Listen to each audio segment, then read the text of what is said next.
Well, if you clicked on this video, I'm sure you're battling with the same uncertainty of jobs wiping out from the system because of the new technological developments. But it's funny how people think that the world is unfolding a new technological revolution altogether, like the steam engine or the internet, while it's not.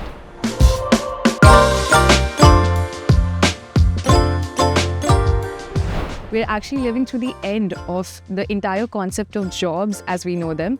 And well, that brings us to yet another episode of POV with Pallavi, where I'm going to discuss with you about why your 9 to 5 is not going to exist in 10 years.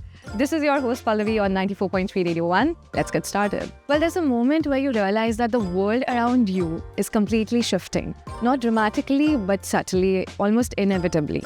So what happened a couple of weeks ago, I went to the supermarket store that I've been going to for years now. But this time, something felt different. All the checkout lanes were completely empty with no cashier waiting for you. And all I could notice was this tired-looking fellow sitting at the entrance of the store, almost overlooking and monitoring all the self-made checkout systems that have recently replaced all the human cashiers. Honestly, this felt a bit strange and this was a complete new feeling and quite unsettling so, because it didn't just make me feel that the jobs are disappearing, but something really big is unfolding in this world that we live in.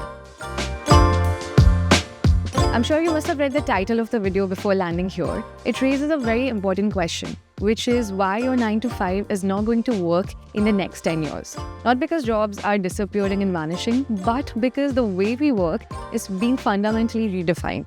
And I've got some facts in place to make you understand better. Well, the COVID-19 pandemic accelerated remote jobs by almost a decade, with McKinsey reporting that 25% of its workforce can remotely work up to 3 to 5 days a week without any loss in productivity.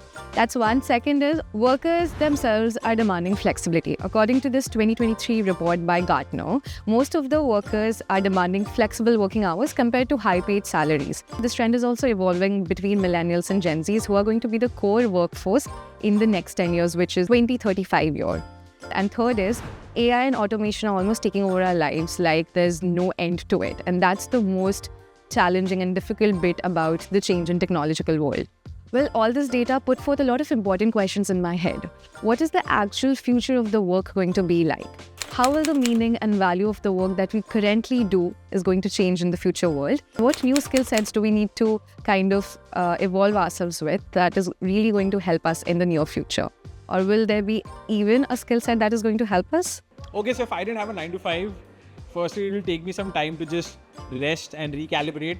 But most probably, I'd be doing some freelance work and also start a business of mine.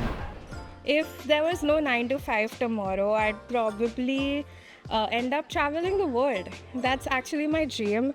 And I'll make content. That's how I can earn. And yeah, those travel videos will be up on my YouTube, I think. I think that's what I will do. If I won't have 9 to 5 tomorrow, then I'll probably make my film because I really want to be a filmmaker and that's what makes me happy. And but the catch is that a film is more than 9 to 5. You'll work around 18 hours a day. You could be. So it's a long process to make a film, but I would do that because I like that. In this developing world, the future seems to be as uncertain as it has ever been before. And going to work every single day will make very little sense.